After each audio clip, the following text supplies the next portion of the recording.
Assalamu alaikum. Peace be upon the Master of Martyrs and peace be upon you adorers. Welcome to Shia Waves. I'm your anchor Ali Jassim, here to present and replenish your minds with the latest Shia world news. And now with the headlines.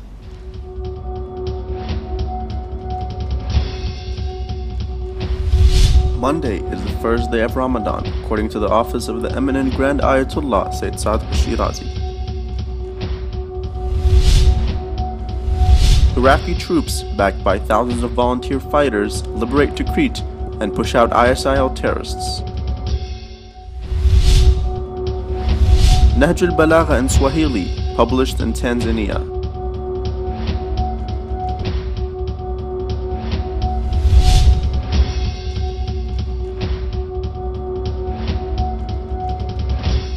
The Internet and broadcasting staffs of the media department at Imam Ali Holy Shrine have completed all the technical and logistic requirements to air the religious program of Holy Ramadan from inside the Holy Shrine of Imam Ali, peace be upon him.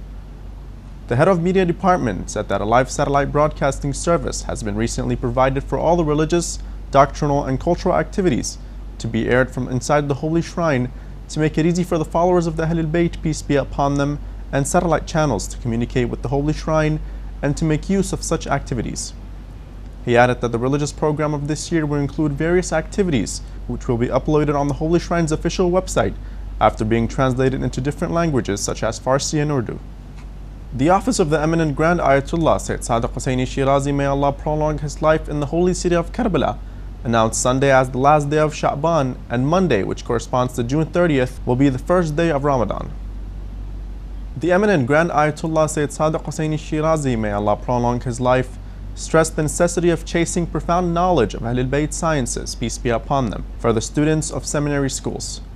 His Eminence also stressed the importance of fearing God in every aspect of their lives and to treat people with good morals, regarding these three issues as the stair of progress and reason behind the happiness and success in this life and the hereafter for each student.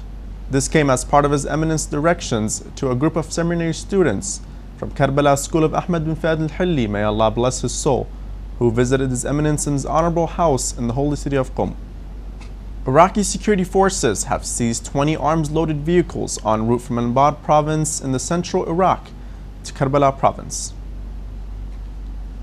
A security source said that security forces at a checkpoint in the town of Ain Tamr, 40 kilometers west of Karbala province, seized 20 vehicles loaded with arms and ammunitions belonging to terrorist groups.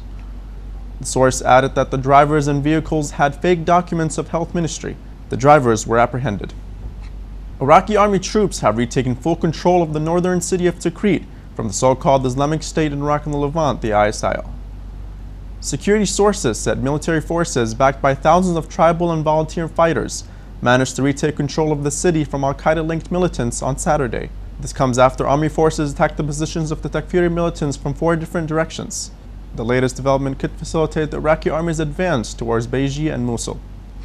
Marking the International Day in support of torture victims, the political prisoners in Bahrain's dry dock prison issued a statement encouraging boycotting the judiciary. The prisoners said their agonies from systematic torture are burdened with harsh sentences handed down to them by the injustice system in Bahrain.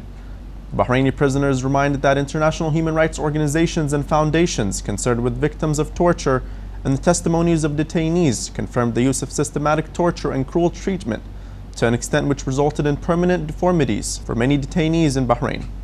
Human Rights Watch has strongly slammed Saudi Arabian authorities for hacking into mobile phones of dissidents to obtain data on anti-regime protests. According to reports, a senior researcher at the New York-based organization said that the Saudi regime should clarify whether it is infecting and monitoring mobile phones with surveillance malware. The spyware allows the regime to see a phone's call history, text messages, contacts, emails, and files from social media. It also allows authorities to take pictures and record conversations without the owner's knowledge. The rights group accuses the Saudi regime of utilizing the surveillance software to mostly targeting individuals in the eastern city of Qatif, which has been the site of periodic protests since February 2011. Thousands of people of Yemen have staged demonstrations in the Yemeni capital, Sana'a, voicing support for the ceasefire between Shiite Houthi fighters and the army of this country. According to reports, Yemenis who participated in these demonstrations urged the dismissal of the Yemeni government and castigated any foreign interference in this country. Early this week, the Yemeni army and Shiite Houthi fighters reached an agreement over establishment of truce. A Swahili translation of Nahi-ul-Balaghah was published for the first time in Tanzania. The translation took 7 years to complete. Sheikh Harun Pinjili, Tanzanian Shiite scholar, has translated the book from Arabic into Swahili. The Nahi-ul-Balaghah, or Peak of Eloquence, is the most famous collection of sermons, letters, tafsirs, and narrations attributed to Imam Ali, peace be upon him. It was collected by Sharif Radhi, a Shiite scholar in the 10th century. Known for its eloquent content, it is considered a masterpiece of literature in the Shiite school of thought.